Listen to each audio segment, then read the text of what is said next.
Dinukot umano ang 1 taong gulang na bata sa Quezon City at ang sospek ay kapwa street dweller ng kanyang mga magulang. Naagad namang naaresto ang sospek pero ang bata patuloy pa rin pong hinahanap. Jim Tejano sa balita. Miyerkules ng umaga, December 10, 2025. Kita sa video at mga larawan ang saya ng pamilya ni Melvin dahil sa kanilang natanggap na ayuda. Pero pagsapit ng gabi noong araw ring iyon, ang saya ay napalitan ng matinding takot. Matapos tangayin ang kanilang 1 taon at 7 buwan na gulang na anak na si Kiana Jane. Lumabas sa investigasyon na kapwa street dweller ng pamilya ang sospek sa barangay San Bartolome, Novaliches, Quezon City. Sa kuha ng CCTV sa isang convenience store, makikita ang sospek na bitbit ang bata. Ayon sa ama ng bata, nagpaalam lamang umano ang sospek na bibili ng ulam, ngunit hindi na muling nakabalik. Maghahanda na kami ng dapat kakainin namin. Nag-offer po itong suspect, sir, na siya na po daw sasagot sa ulam namin. Siyempre bilang minus gasto, sir, pumayag kami, sir. Agad silang nakipag-ugnayan sa otoridad para idulog ang sitwasyon ng kanilang anak. Lumabas sa investigasyon ng Novaliches Police na ginamit umanong pang-awa-loob ang bata upang makapanlimos sa kalye. Agad naman pong nag-conduct ng search and rescue yung mga kapulisan po natin.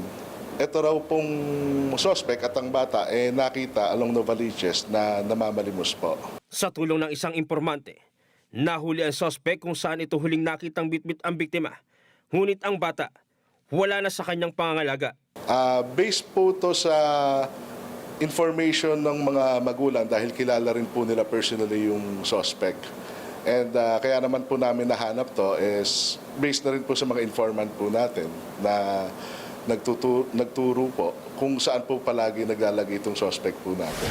Tikom ang bibig ng suspect na ngayon ay nakadetine sa custodial facility ng QCPD Police Station 4 na isang panalaban sa kanya mga kasong paglabag sa Republic Act 7610 o ang Child Abuse and Exploitation Article 270 ng Revised Penal Code, kidnapping and failure to return a minor. Nagba-backtracking na rin po tayo regarding po dyan sa mga CCTVs, and also we already coordinated with the other police stations and barangays.